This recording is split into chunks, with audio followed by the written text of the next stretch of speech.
अस्सलाम वालेकुम दोस्तों, मैं मोहम्मद वहाब मिर्ज़ा और मेरे साथ हैं मेरे कोलीग हारिस साहब, जो कि 3D एनिमेटर हैं और सबा सॉफ्ट के साथ माशाल्लाह पिछले 1 साल का अरसा हो गया इनको काम करते हुए। और पहले ऑब्वियसली इनकी हैसियत एज़ ए वीडियो एडिटर थी, लेकिन इन्होंने सीखते-सीखते अब जो है एनिमेशन पे भी काम कर रहे हैं। तो चलिए आइए उनसे पूछते हैं उनका सफ़र कैसा रहा। तो हारिस साहब पहले तो थोड़ा-सा अपना इंट्रो दे दें कि क्या-क्या मतलब कहाँ से मतलब बैकग्राउंड स्टडी क्या की और थोड़ा-सा फिर उसके बाद जो है मज़ीद उसके जी, मैंने यूनिवर्सिटी साउथ एशिया से बैचलर्स किया मीडिया स्टडीज़ में। तो शौक तो मेरा था ये 3D एनिमेशन के हवाले से, वीएफएक्स, वीडियो एडिटिंग, ये शुरू से ही देखते रहे हैं मूवीज़ वगैरह और गेम्स खेलते रहे 3D। और उसके अलावा वीडियोस देखते थे कैसे बनती, डॉक्यूमेंट्रीज़ देख के बड़ा इंस्पायर होता बंदा कि ये कैसे बनती थी। उस हवाले से मैं ये सोच कर गया था यूनिवर्सिटी के, इधर मैं ये कुछ सीखूँगा। लेकिन उधर जाके हुआ ये कि उधर हमें ज़्यादातर जर्नलिज्म में फ़ोकस किया। वो हमारा शौक भी नहीं था, लेकिन हमें पढ़नी पड़ी क्योंकि हमने पास करना था। वो भी किया, उसके बाद वीडियो एडिटिंग का एक कोर्स था 3-4 महीने का, वो भी किया। उसके अलावा नई-नई अपने दोस्तों के ग्रुप्स बनाए, चीज़ें सीखी, नए-नए काम किए। तो उसके बाद लेकिन सफ़र जो मैं चाहता था वो हुआ नहीं। तो उसके बाद मैंने इंटर्नशिप की सिटी 42 न्यूज़ चैनल में। फिर उसके बाद उधर एज़ अ वीडियो एडिटर, तो उधर काफ़ी चीज़ें सीखने को मिली। जंप शॉट्स का पता चला कि ये क्या होता है, वीडियो एडिटिंग के जो बेसिक स्किल्स होते हैं वो सीखे मैंने उधर से। फिर उसके बाद मुझे आज न्यूज़ से ऑफ़र आई, मैं आज न्यूज़ चला गया। फिर उसके अलावा आज न्यूज़ में मैंने तकरीबन 2 साल काम किया। फिर उसके बाद मैंने वो स्किप कर दी, जॉब छोड़ दी। फिर मैंने अपना एक प्रॉपर्टी का एक बिज़नेस था वो काम शुरू किया। लेकिन साथ-साथ मैंने वीडियो एडिटिंग का काम जारी रखा, अपने यूट्यूब चैनल बनाया, उसके अंदर मुख्तलिफ मैं टिप्स में गया, उसकी मैंने वीडियो एडिटिंग की। यानी कि शौक मेरा साथ-साथ ही था। शुरू से ही शौक था, शुरू में मैं करता रहा। मूवी मेकर एक सॉफ्टवेयर था, विंडोज़ के अंदर आता है, वो चलाता था मैं। अपने कोई बर्थडे हो रही है किसी दोस्त की, उसकी मैंने नीचे सॉन्ग्स लगा के ऊपर पिक्चर्स की ट्रांसलेशंस लगा दी। तो ये मेरा सफ़र था। फिर उसके बाद मैं इधर सबा सॉफ्ट में उसके बाद इल्म की दुनिया में चला गया मैं। फिर दोबारा मैंने रिज्यूम किया अपनी जॉब को। फिर उधर जाके बड़ा अच्छा एक्सपीरियंस हुआ। उधर लाइव मैं लेके जाता था उनको, जो टीचर्स थे, वो भी बड़ा अच्छा एक्सपीरियंस था। और उसके बाद फिर मैंने इधर ज्वाइन किया सबा सॉफ्ट में। और सबा सॉफ्ट जो इसमें तो वैरायटी ज़्यादा थी। मैंने गेम्स के हवाले से काम था, तो इधर तो बड़ा मुझे एक नया एक्सपीरियंस मिला मुझे। और फिर मेरा ज़्यादा 3D एनिमेशन के ऊपर ज़्यादा फोकस हुआ कि इधर ये भी काम सीखना चाहिए। तो उसके अलावा फिर मैंने इसके ऊपर फोकस किया। तकरीबन साल हो गया मुझे इस पे काम करते हुए। लेकिन शुरू में एक सॉफ्टवेयर ब्लेंडर, फ्री सॉफ्टवेयर है, उसके ऊपर मैंने काम शुरू किया। शुरू में तो बड़ा मुश्किल लगा। फिर 1-2 मैंने कोर्सेज़ किए, थोड़े पेड कोर्सेज़ भी थे, वो भी किए। उनसे बड़ा बूस्ट मिला मुझे कि ये बड़ी कमाल की चीज़ है। फिर मैं अभी भी लर्न कर रहा हूँ 3D एनिमेशन के हवाले से, कैरेक्टर एनिमेशन के हवाले से। इंशाल्लाह उम्मीद है कि आगे भी मैं और ज़्यादा लर्न करूँगा। माशाल्लाह हारिस साहब, एक्सपीरियंस तो आपका बहुत ज़्यादा है। आज मुझे भी पहली दफ़ा ही आपका एक्सपीरियंस सुनने को मिला है। इंटरव्यू के दौरान तो ऐसा इतनी डिस्कशन नहीं थी हो पाई। चलें, अब आप बताएं कि अगर किसी आम आदमी ने या मतलब कोई भी बंदा जो इंटरेस्टेड है इसको सीखने में, ब्लेंडर को और एनिमेशन वीडियोस बनाने को में इंटरेस्टेड है, तो उसको कहाँ से स्टार्ट करना चाहिए, कौन-कौन से टूल सीखने चाहिए? और आपने जो लर्निंग की थी वो ऑनलाइन ही की थी या किसी अकेडमी में जाके? तो इस चीज़ों के बारे में आप रोशनी डालें। मेरे ख्याल से अब जैसे सोशल मीडिया ने बूम आया है, तो कोई भी इंसान कोई भी चीज़ सीख सकता है। चाहे उसकी क्वालिफिकेशन अगर नॉर्मल भी हो ना, अगर उसको बस विल पावर है उसके अंदर, तो वो कंसिस्टेंसी हो और एक विल पावर हो, वो कोई भी चीज़ दुनिया में सीख सकता है। और ये होनी चाहिए। अगर आपने एक चीज़ पे फोकस करना है, अगर आपने 3D एनिमेशन सीखनी है तो आपको रोज़ सीखनी पड़ेगी। ये नहीं कि आपने 1 हफ्ता सीख ली, फिर 10 महीने बाद फिर देखा जी अच्छा जी आज मैं करता हूँ 3D एनिमेशन, फिर ऐसे नहीं होगा। आपको रोज़ करना पड़ेगा वो काम। आपको गलतियाँ करनी पड़ेंगी, आपको फेलियर्स लेने पड़ेंगे, तब जाके आप कामयाब होगे। अगर आप फेलियर से डरते हो तो आप दुनिया में कोई भी मेरे ख्याल से काम नहीं कर सकते।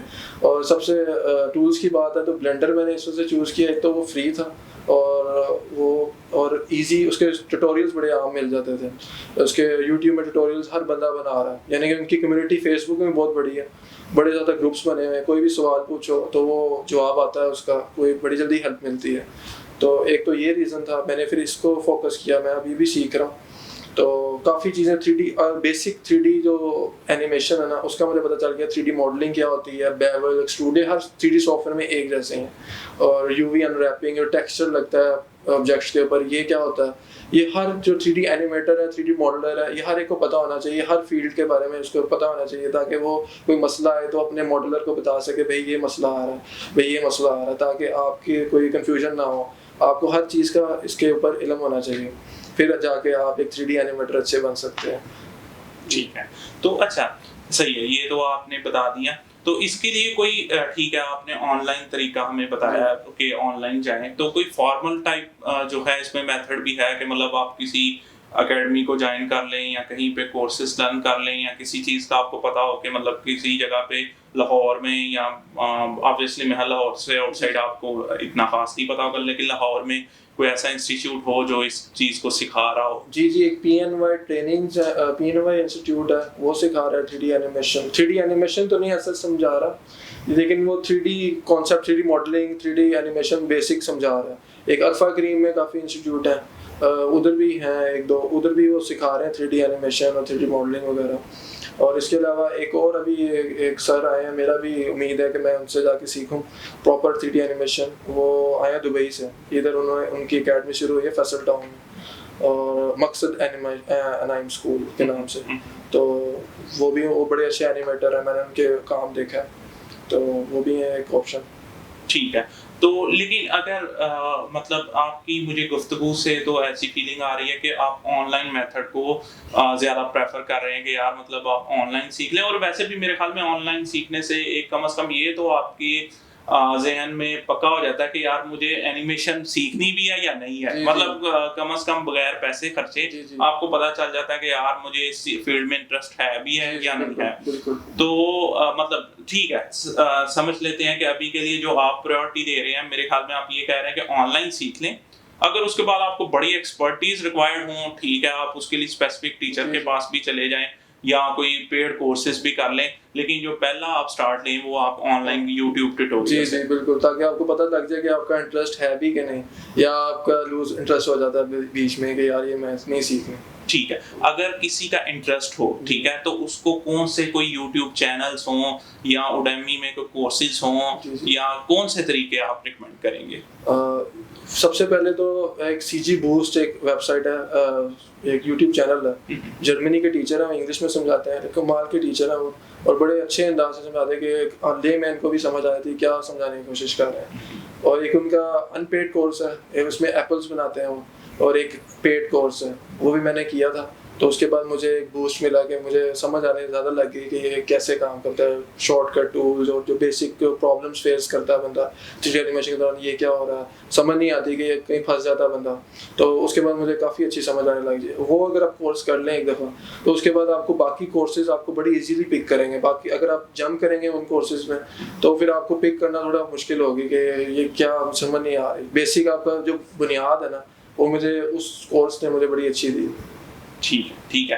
अच्छा, हमेशा एक टूल में लर्निंग का स्टाइल ये होता है कि एक बेसिक जो है वो जब आपको सिखा दी जाती है, तो आपको जो है अल्टीमेटली जो उससे रिलेटेड है आगे जो भी फर्दर प्रोसीडिंग होती है वो आपको खुद ही समझ आने लग पड़ती है। ठीक है, तो अगर किसी ने मतलब जिसे प्रेटो प्रिंसिपल भी कहते हैं कि 80-20% के 20% एफर्ट लगती है 80% सीखने में, और फिर 80% एफर्ट लगती है उससे अगला 20% सीखने में। ठीक है, तो आप क्या रिकमेंड करेंगे कि मतलब कौन सा उसके लिए स्पेसिफिक जो आपकी कम से कम बिगिनिंग स्किल्स जो है वो कवर कर दे? ठीक है, उसके बाद आप इतने मतलब अगर ऑब्वियसली आप इंटरेस्टेड हैं उस फील्ड में, तो इतने आप जो है वो कह लें कि सेल्फ सफिशिएंट हों कि आप जो है फर्दर प्रोसीड कर सकें उसको। जी बिल्कुल, ऐसे ही है कि अगर आप बेसिक पहले लर्न करने की कोशिश करें, जितना बेसिक हो सकता है उतना करें, एकदम एडवांस पे जाने की कोशिश ना करें, क्योंकि फिर आप लूज इंटरेस्ट कर जाएंगे, आपको समझ नहीं आएगी, फिर आप कहेंगे यार ये मैंने नहीं कर सकता, ये बहुत मुश्किल काम।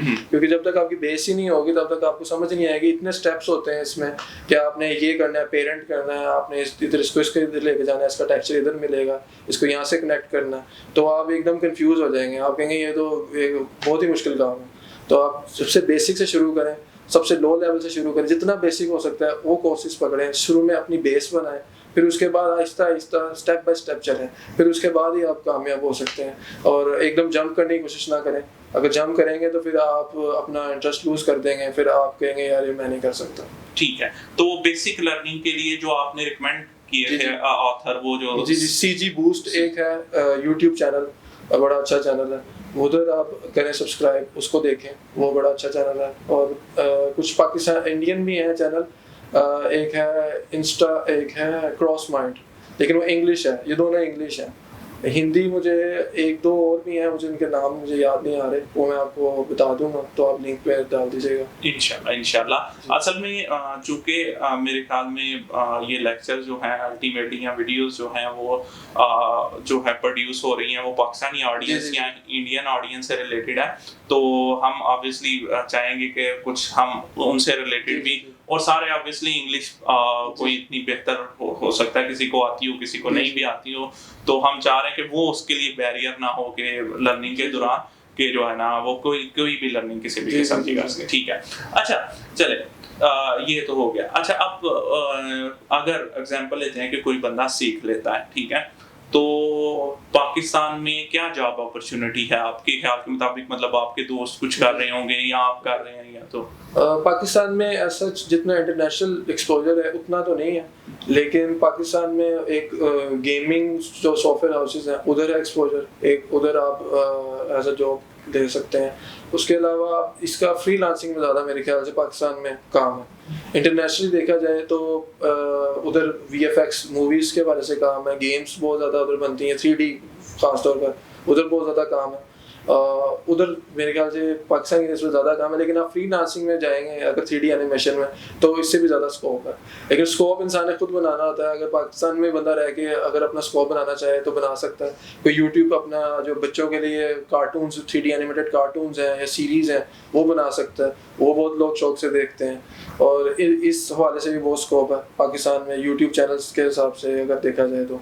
ये जो कार्टून्स कहानियाँ बच्चे बड़े शौक से देखते हैं, तो मेरा यही ख्याल है कि पाकिस्तान में गेमिंग के हवाले से, क्योंकि मूवीज़ तो इधर कोई इतनी VFX की बनती नहीं है और ना ऐसे कोई ड्रामाज बनते हैं, तो गेमिंग के हवाले से और 3D एनिमेशन कार्टून्स के हवाले से पाकिस्तान में ये इधर मेरा स्कोप मुझे नज़र आता है। ठीक है, और इधर मैं ये भी पॉइंट आउट करता जाऊँ कि हारिस साहब खुद भी जो है एनिमेटेड वीडियोस बना रहे हैं, तो क्लाश एनिमेशन है हमारी कंपनी का जो चैनल है, तो उसमें जाके आप देख भी सकते हैं कि किस तरह का काम हो रहा है। अभी इनिशियल लेवल पे है, लेकिन इंशाल्लाह जो भी चीज़ स्टार्ट होती है लाइफ में वो हमेशा इनिशियल से स्टार्ट होती है और जो है अल्टीमेट जो है अंजाम को जब जाती है। जैसे कि अगर आप देख सकें, हमारा जो गेमिंग स्टूडियो स्टार्ट हुआ है वो भी बड़ा एक बेसिक लेवल से स्टार्ट हुआ है, लेकिन माशाल्लाह अब हमने जो है ऐसी भी गेम्स बनाई हैं जिनकी 10 मिलियन से ऊपर डाउनलोड्स हैं। सो वक्त लगता है, तो इसी तरह इंशाल्लाह उसमें भी इम्प्रूवमेंट आएगी। ठीक है जी।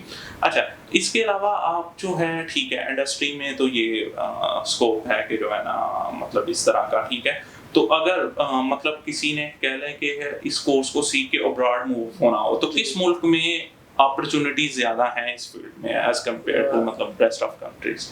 मेरे ख्याल से ये यूरोपियन कंट्रीज़ में या USA में या ऑस्ट्रेलिया में, इन कंट्रीज़ में इसका स्कोप काफ़ी ज़्यादा है। अगर उधर बंदा मूव कर रहा है तो उसको ये कोर्सेज कर लेने चाहिए, और अगर उसका शौक है तो दुबई में भी UAE में भी ये काम बहुत ज़्यादा हो रहा है, तो उधर जाके भी उसको बड़ी अच्छी जॉब्स मिल सकती हैं। ठीक है से इसके अलावा कुछ ओवरऑल आप ऐड करना चाहें, मतलब खास तौर पे पाकिस्तानी इंडियन ऑडियंस को मद्देनजर रखते हुए कि लर्निंग के हवाले से या अपॉर्चुनिटी के हवाले से या कोई किसी भी किस्म की, तो जी मैं ये कहना चाहूँगा कि डेरेन हार्डी एक बहुत बड़ा ऑथर है, उसने एक बुक लिखी थी कंपाउंड इफेक्ट, वो बड़े अच्छे उसने कंपाउंड इफेक्ट का मतलब ये है कि रोज़ बंदा कोई बंदा रोज़ प्रैक्टिस करे ना, अगर आधा घंटा प्रैक्टिस करता रहे उसका एक कंपाउंड इफेक्ट निकलता है, यानी कि उसका 2 महीने बाद, 6 महीने बाद, साल बाद एक ब्लास्ट होता है, एक एक्सप्लोजन होता है कि आप वो सारे जो उसकी मेहनत होती है ना वो एकदम उसके आगे आती है और वो कोई चीज़ बना देता है जो दुनिया में छा जाती है। तो ये कंपाउंड इफेक्ट को मद्देनजर रखते हुए आप रोज प्रैक्टिस करें, आप हिम्मत ना हारें। अगर कोई आपको लग रहा है बोरिंग काम है, वो शायद आपको आगे जाके बहुत अच्छा एक एक्सपोजर दे सकता है, एक बहुत अच्छा फील्ड में आपको लेके जा सकता है। तो मेरा यही मैसेज है। ठीक है। अच्छा, लास्ट में मैं पूछना चाहूँगा, जो ऑब्वियसली मोस्ट ऑफ दी जो लिसनर्स हैं सुनना चाह रहे होंगे कि चलें आप अपनी सैलरी ना बताइएगा, लेकिन ओवरऑल जो है मतलब फ्रेश जैसे जो अभी 2 to 3 मंथ सीखे हैं, ठीक है, तो आपने ऑब्वियसली इंडस्ट्री में दोस्तों को देखा होगा, तो क्या ओवरऑल मतलब एक रेंज होती है, मैं ऑब्वियसली आपसे एब्सोल्यूट तो पूछ नहीं सकता है, कोई रेंज मतलब कि क्या सैलरी एक्सपेक्टेशन करनी चाहिए जब वो इंटरव्यू कर रहे हो ताकि उनको जरा इजी रहे? अगर आप बिल्कुल बिगिनर लेवल के हैं और आप जा रहे हैं किसी जगह पे, तो मेरे ख्याल से 35 to 40 तक उसके लिए ये बेस्ट है ऑप्शन। और अगर आप थोड़े से बिगिनर लेवल से ऊपर हैं, यानी कि आपको पता है बेसिक चीज़ों का, आप बना लेते हैं चीज़ें और आप एनिमेट कर लेते हैं, तो 50,000 तक ये स्टार्टिंग रेंज है। ठीक है। और अगर आप एक्सपर्ट हैं बहुत ज़्यादा, तो 80 to 1 लाख तक आप जा सकते हैं पाकिस्तान में।